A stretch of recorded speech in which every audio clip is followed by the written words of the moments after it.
Hello, and welcome to this week's episode of The Hard Choice. Simple steps for showing up. My name is Brad Draper. I am your host. I am grateful to be here. I've changed my light modifier a little bit. Last episode, I did one light. I still only have one light because I haven't fixed the other one because life's been busy. So I turned that one up a little bit more. We'll see how it looks. We'll find out. In life, we adapt, we adjust, we move forward. We take action based off the thoughts we have, and those actions create opportunities. And that is something I really want to talk about during this episode. As with most of my podcast episodes, they come by way of an experience. As I have frequently said over the course of this podcast series, you are the sum of your experiences.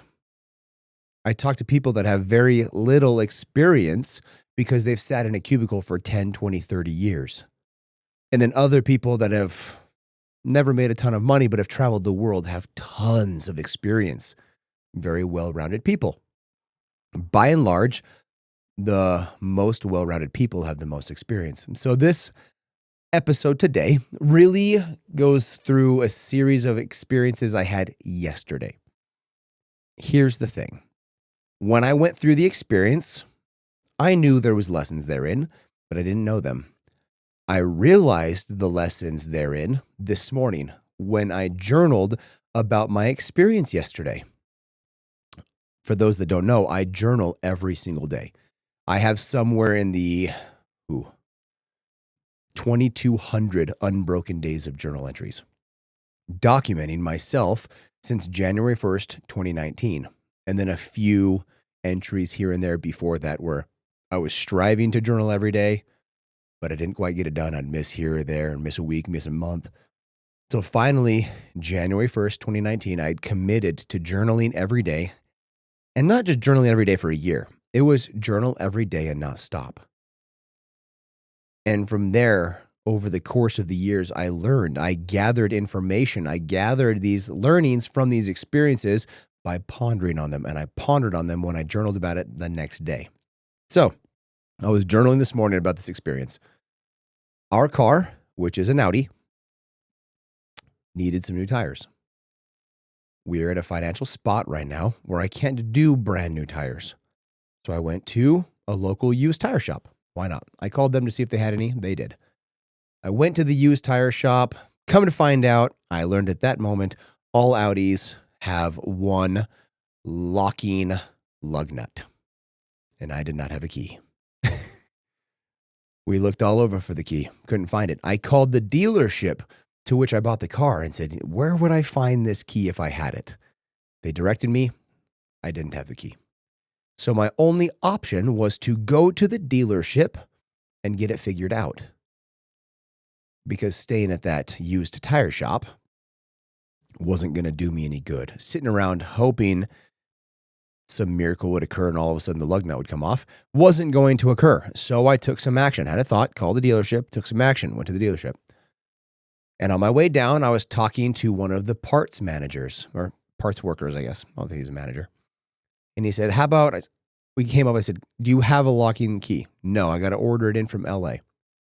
I'm not ordering from LA. I need tires changed today because one of my tires is bald, which is too dangerous for my family. And we came up and surmised the plan. How about I just swap out your keyed lug nuts with regular lug nuts? Sounds great. Perfect. I like the idea. Because the idea of having other wheels with locking keys on them, if I ever had a flat tire, I wouldn't be able to change it. I would be stuck wherever I was and wouldn't be able to change to the donut. So we decided to change all the locking lug nuts to regular lug nuts. He told me to go to the service or the parts department. So I pulled up and there was a gal there.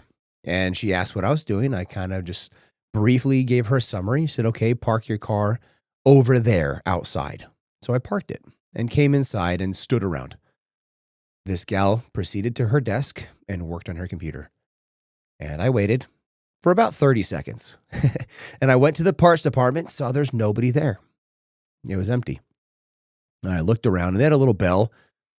But I know the general manager, I know the sales manager of that store and the finance manager and the service manager of that location. And I knew I could see the sales manager was working. And I knew the finance manager was there because I'd been texting him. but was working with a client. So I went to go bug the sales manager. One, because it's fun to do. And two, just kind of give him this funny thing that I bought a car from them without a lock or a key for my locking lug nuts. And keep in mind, I bought a used car, so that happens. And I told him what's going on, and he went with me to go find a person to help me in parts. And that happened to be the person that I was on the phone with. And he directed me to speak with the lady that told me to park the car. She happened to be the parts manager. So I proceeded to her again and told her again what I needed. She told me, "There's nothing I can do for you, sir." I said, "What do you mean there's nothing you can do for me?" "Of course there is. You have a master set here. I'm just changing the lug nuts out." She said, "I don't have a key set to sell you. We need to order it in." "I'm not looking to buy a key set. I'm looking for you to change my lug nuts." "You need to buy lug nuts for me to change lug nuts too." "Nope, you've got lug nuts in the service department." "I know you do. They're sitting around in a bucket for when you change out wheels, right?" And she was literally of no help. She just kept saying, "There's nothing I can do for you. We will get your car in, but I'm hoping we can even do it today, Saturday afternoon. All of the bays in our service bay are taken, so I can't put you on a lift to change the lug nuts." And I looked at her fairly dumbfounded, saying, "I'm changing one lug nut on each wheel. The car does not need to go on a lift. I can do it on the ground. And I need this done in the next 15 minutes. And she said, "There's no way I can get a car on a lift in 15 minutes, let alone an hour and a half. I can't help you." And so I said, "Well, can you please get the master key set and I will do it myself. I will do it in the parking lot because I'm changing 4 lug nuts," which is all of about 5 minutes worth of work. And she proceeded to say, "You know how to do that?" The parts manager didn't know how to change the lug nuts on a car. It is sad to say that we've gotten to that point in human society, but it's true. So I went back to go find the sales manager and he went to lunch. So I got directed to a new sales manager and I surmised to him what happened. And there was a sales rep there and they were laughing. We were all laughing about how ridiculous this situation was, that I was bouncing from person to person to person. It had been about 35 minutes since I got to the dealership to try and change 4 lug nuts. So finally that service manager or sales manager directed the sales rep to just go get one of the technicians to come swap out the lug nuts.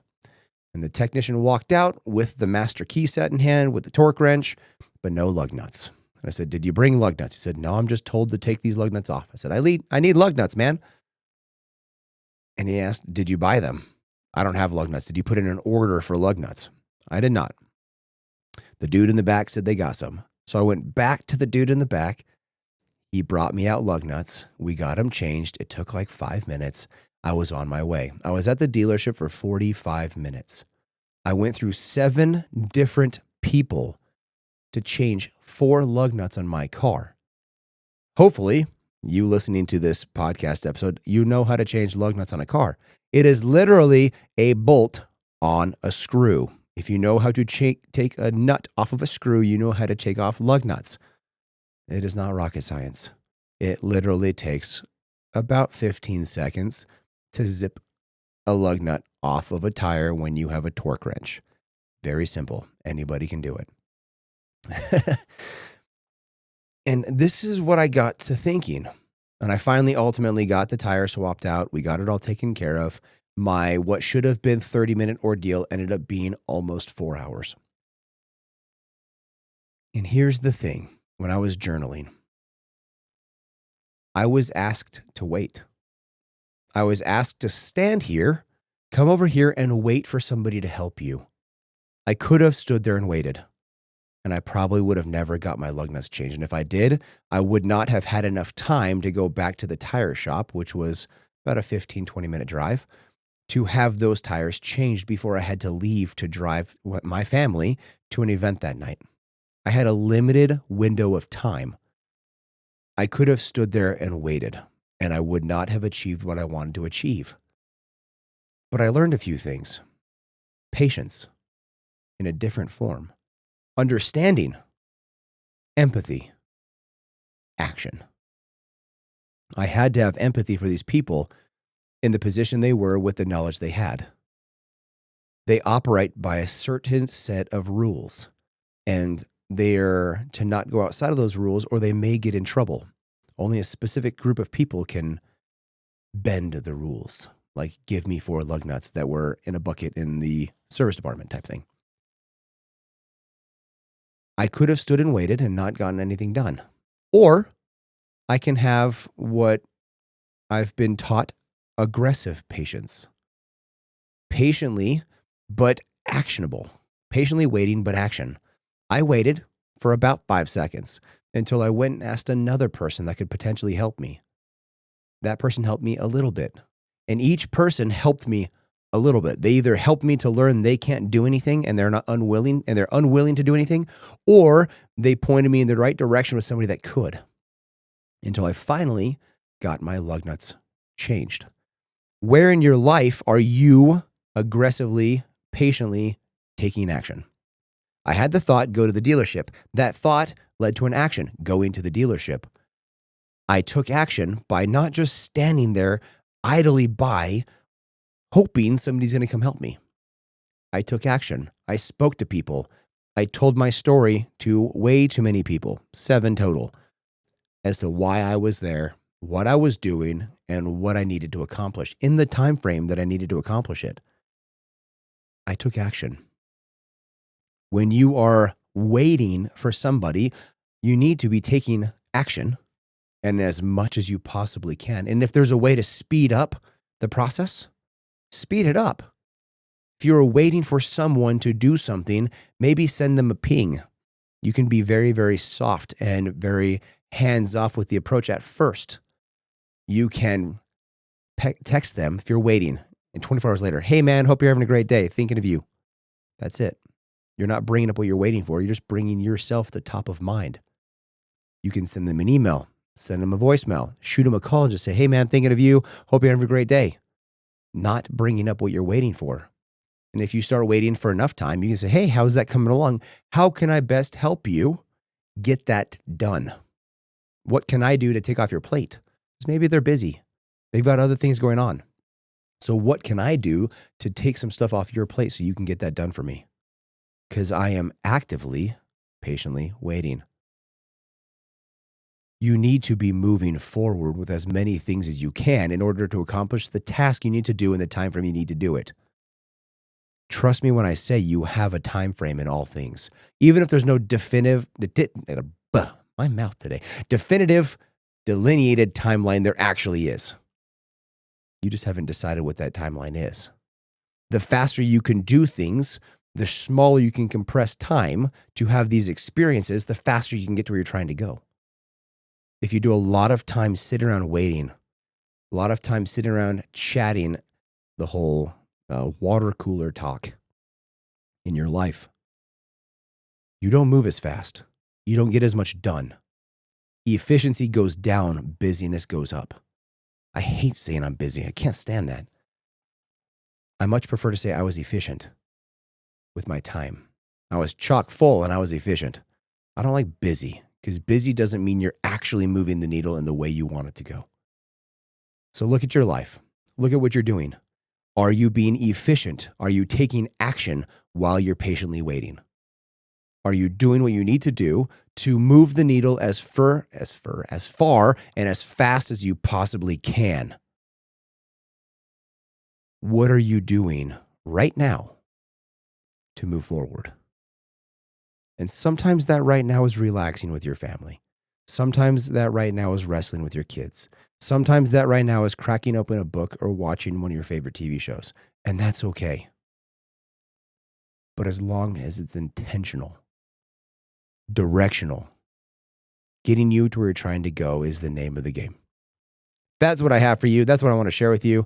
My Audi experience and what I learned from it and what you can passively learn from it vicariously through me. So share this episode with your friends and your family. Like this thing, subscribe to it, download it for future listenings. You can find me on social media, Mr. Brad Draper. Until next week, I love you guys. Bye.